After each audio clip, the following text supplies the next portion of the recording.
Hello guys, இப்போ வந்து நம்ம பார்க்க போகிறது வந்து செலக்டிவ் அசெம்பிளினா என்னென்னு பார்க்க போகிறோம். முன்னாடி வந்து நம்ம என்ன பார்த்துருக்கோம்னா இன்டர்சேஞ்சபிலிட்டி அப்படின்னு பார்த்துருப்போம். இன்டர்சேஞ்சபிலிட்டினா ப்ராசஸ் கேப்பபிலிட்டியும் டிசைடு டாலரன்ஸும் வந்து ஈக்குவலாக இருந்துச்சு அப்படின்னா வந்து இன்டர்சேஞ்சபிலிட்டின்னு சொல்லுவோம்.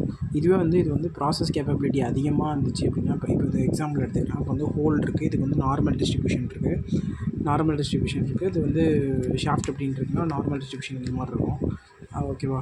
இதில் வந்து நமக்கு வந்து ப்ராசஸ் கேப்பபிலிட்டி அதிகமாக இருக்குது, 4 டைம்ஸாக இருந்துச்சு அப்படின்னா நம்ம என்ன பண்ணணும் அப்படின்னா, இந்த ப்ராசஸ் கேப்பபிலிட்டி பெருசாக இருக்கிறதுனால நம்ம டிசைடு டாலரன்ஸையும் ப்ராசஸ் கேப்பபிலிட்டி ஈக்குவல் பண்ணுறதுக்காக இந்த 4 இருக்குல்ல, இந்த 4ஆல் இதை டிவைட் பண்ணோம் அப்படின்னா 1 2 3 4 அப்படின்னு 4 ஈக்குவல் பார்ட்ஸாக பிரிச்சுக்கணும். பிரிச்சுட்டு ஒவ்வொருத்துக்கும் நேம் கொடுக்கணும். ஹோலுக்கு வந்து capital A, capital B, capital C, capital டின்னு கொடுக்கணும். 24.8, 24.9 எக்ஸ் பார் இஸ் ஈக்குவல் 25, 25.1, 25.2 இந்த மாதிரி கொடுக்கணும். இதுவே வந்து ஷாஃப்ட்டுக்கு பார்த்தோம் அப்படின்னா ஸ்மால் லெட்டர்ஸில் கொடுக்கணும். Small a, small b, small c, small d இந்த மாதிரி கொடுக்கணும். இப்படி நடக்கிறப்ப இந்த மாதிரி ப்ராசஸ் கேப்பபிலிட்டியும் அதிகமாக இருந்து டிசைடு டாலரன்ஸ் வந்து நாட் ஈக்குவலாக வந்து அதிகமாக இருந்ததுனால நாங்கள் என்ன பண்ணோம் அப்படின்னா 100% வந்து இன்ஸ்பெக்ஷன் பண்ணி தான் ஆகணும். எப்படி அப்படின்னா, இந்த process capability range is decide tolerance. இதில் வந்து ப்ராசஸ் கேப்பபிலிட்டி ரேஞ்ச் வந்து if the process capability range is more than the desired tolerance, then the process capability is divided into number of subgroups பிரிச்சிருக்கோமா. as the products are coming, இதில் வந்து 100% inspection நடந்தாகும். as the products are coming out of the machine, each and every product will be inspected.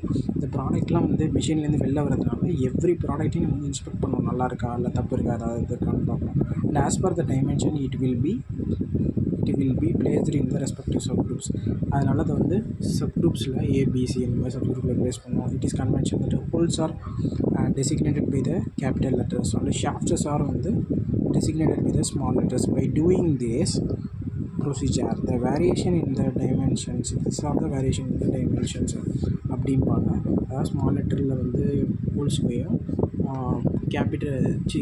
Small letter வந்து ஷாஃப்ட்டுக்கும் capital லெட்டரில் வந்து ஹோல்ஸையும் number of sub குரூப்ஸாக பிரிக்கணும்.